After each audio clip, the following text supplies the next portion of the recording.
Hello, I'm Barb, and I'm so glad you joined me for another class at HowToGetCreative.com. I just wanted to take a second and tell each of you members of How to Get Creative how much I appreciate you being a member and how happy I am that you found me. And so today's class is going to be another fun one. I hope you enjoy the variety of things that we offer you at How to Get Creative. And because we do kind of go from soup to nuts, and that's what I love, because it's all for me about being creative no matter what. And I love that, and I hope you do too. So what we're going to do today is we're going to learn to make a pillowcase. Now, pillowcase, oh, and by the way, I have some tea, so cheers before we get started. I have to have something in case my throat gets a little wonky, you know. By this point in time, I'm sure you know that can happen. So anyway, we're going to do pillowcases because I thought that would be fun. One of the recent classes, we've done a couple of classes on sewing, and there will be some more in this particular season of sewing related classes. But we've done one on how to clean your sewing machine, so you know how to do that. And I've done another one on how to get started sewing. So those two have preceded this class. And I thought it would be fun to just jump in and let's make something. And these make great gifts. They are fun for a beginning sewer to learn to do. They're also quick for an accomplished sewer to create for gifts, or just because, you know, you buy a set of sheets, you get 2 pillowcases. And I don't know about you, but I always have more than 2 pillows on my bed. And then I've got these odd pillowcases. Sometimes I don't like them. Sometimes they're ugly. And then it's kind of fun to make your own. So anyway, let me show you a couple of examples of pillowcases. So here's one that is made of, these were made of nice quilting fabrics. And depending on how you look at this print, you can look at it one way and it looks like a dress, right? A vintage dress. You look at it another way, it kind of looks like the form of a cat. So I don't know. I think I was attracted to it because I thought it was a cat, which obviously it's probably not. Anyway, this is the pillowcase body itself. And then for the cuff down at the bottom, this is the cuff. I just used a print that coordinated color-wise, but it's completely different line of fabric.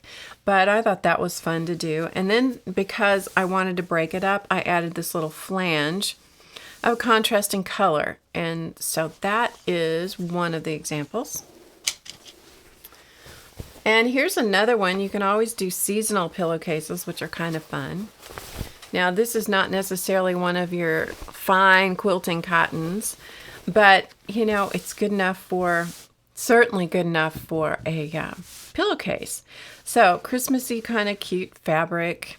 So, here's the body of the pillowcase. You can see the edge there.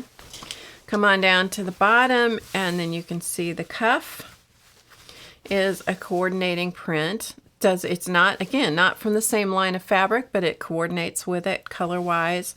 And then again, I put in a little flange. Now this one has been well washed and well used, and it's still holding up. So they do hold up for a long time. Here's another one that is made with flannel. And so this is a flannel print, and we'll talk more about fabrics and some of the idiosyncrasies with certain fabrics here in a little bit. But this is all flannel. And then this one is the cuff. I know that you can't tell on screen because you don't have feel-o-vision, but this is a, it's kind of a slinky, silky kind of print. I don't know exactly what it is, but actually this was a gift someone made for me. But these slinky, silky kinds of things don't hold up so well. And I'm going to show you. Now, believe me, this has held up for a long time, but it's not going to hold up as long as,